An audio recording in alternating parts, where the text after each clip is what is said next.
Assalamualaikum warahmatullahi wabarakatuh. Saya Anita Andayani.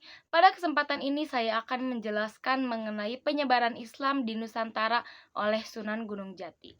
Masuknya Islam ke Nusantara merupakan peristiwa yang terjadi dalam beberapa tahap.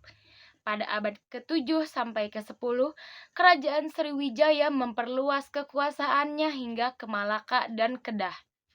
Namun pada akhir abad ke-12, perekonomian Sriwijaya mulai melemah dan Malaka memisahkan diri dari Sriwijaya. Pada abad ke-11, Islam sudah masuk ke Pulau Jawa dan para saudagar Muslim telah mencapai kemajuan pesat dalam usaha bisnis dan dakwah.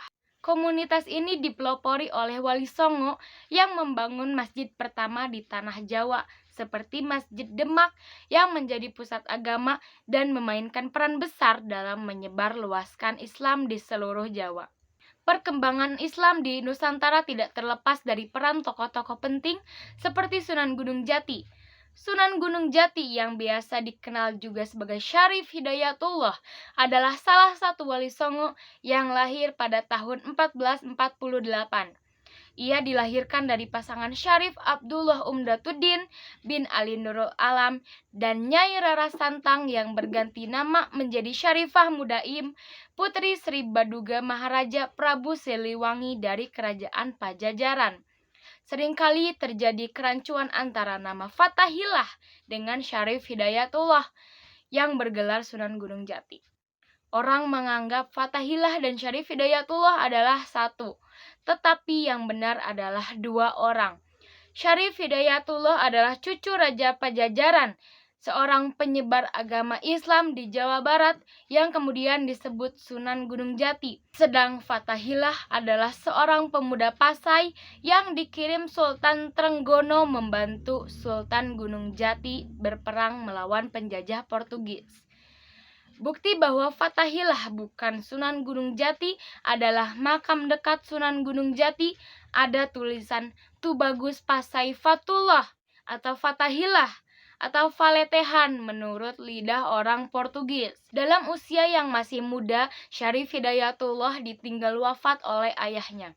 Kemudian ia ditunjuk menggantikan kedudukan sebagai Raja Mesir, tapi anak muda yang masih berusia 20 tahun itu tidak mau. Ia dan ibunya bermaksud pulang ke Tanah Jawa berdakwah di Jawa Barat.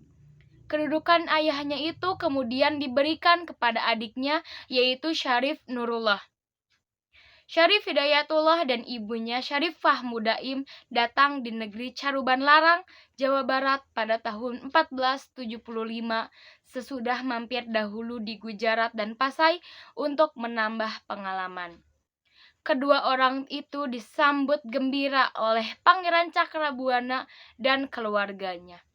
Pangeran Cakrabuana kemudian menikahkan anaknya, yaitu Nyi Pakungwati dengan Syarif Hidayatullah. Dan pada tahun 1479, karena usianya sudah lanjut, Pangeran Cakrabuana menyerahkan kekuasaan negeri Caruban kepada Syarif Hidayatullah dengan gelar Susuhan, yang artinya orang yang dijunjung tinggi. Pada tahun pertama pemerintahannya, Syarif Hidayatullah berkunjung ke Pajajaran untuk mengunjungi kakeknya, yaitu Prabu Siliwangi. Ia mengajak sang kakek untuk masuk Islam kembali, tapi tidak mau. Meski tidak mau, ia tetap tidak menghalangi cucunya menyiarkan agama Islam di wilayah Pajajaran. Syarif Hidayatullah kemudian melanjutkan perjalanannya ke Serang. Di Serang ternyata sudah banyak yang memeluk agama Islam karena banyaknya pedagang Arab dan Gujarat di wilayah tersebut. Kedatangan Syarif Hidayatullah disambut baik oleh Adipati Banten. Bahkan ia dijodohkan dengan putri Adipati Banten yang bernama Nyi Kawungten. Dari perkawinan inilah kemudian Syarif Hidayatullah dikaruniai dua orang putra, yaitu Nyi Ratu Winaon dan Pangeran Sebangkiking. Dalam menyebarkan agama Islam di Jawa, Syarif Hidayatullah atau Sunan Gunung Jati tidak bekerja sendirian. Beliau sering ikut bermusyawarah dengan anggota wali lainnya di Masjid Demak. Bahkan disebutkan juga beliau membantu berdirinya Masjid Demak. Pada sekitar tahun 1479, Gunung Jati pergi ke daratan Cina dan tinggal di daerah Nanking. Di sana ia digelari dengan sebutan Maulana Insanul Kamil. Kemudian Sunan Gunung Jati menikahi Putri Ongchen, yaitu putri Kaisar Cina dari dinasti Ming pada tahun 1481. Sunan Gunung Jati memiliki peran penting dalam menyebarkan ajaran Islam di Jawa Barat. Ia menggunakan pendekatan sosial budaya dalam dakwahnya, sehingga ajaran Islam lebih mudah diterima oleh masyarakat. Selain itu, ia juga memperkuat kedudukan politiknya dan memperluas hubungannya dengan para tokoh berpengaruh di daerah Cirebon, Demak, dan juga Banten. Sunan Gunung Jati juga menolak memberi kewajiban upeti kepada kerajaan Sunda, yang membuat Raja Sunda murka. Namun setibanya Tumenggung Jayabaya di Cirebon untuk menyerang, ia justru masuk Islam setelah berulang kali diminta oleh Sunan Gunung Jati.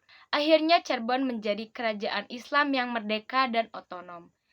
Peran Sunan Gunung Jati dalam menyebarkan Islam di Jawa Barat sangat penting.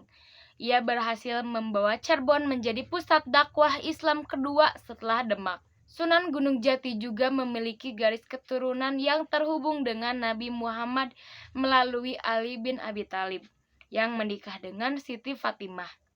Dengan perjuangannya, Sunan Gunung Jati telah memberikan kontribusi yang besar dalam menyebarkan ajaran Islam di Jawa Barat. Peran pentingnya dalam menyebarkan Islam di Jawa Barat membuatnya dihormati dan diingat oleh masyarakat Nusantara hingga saat ini. Cukup sekian penjelasan yang dapat saya sampaikan. Mohon maaf bila ada kesalahan. Wassalamualaikum warahmatullahi wabarakatuh.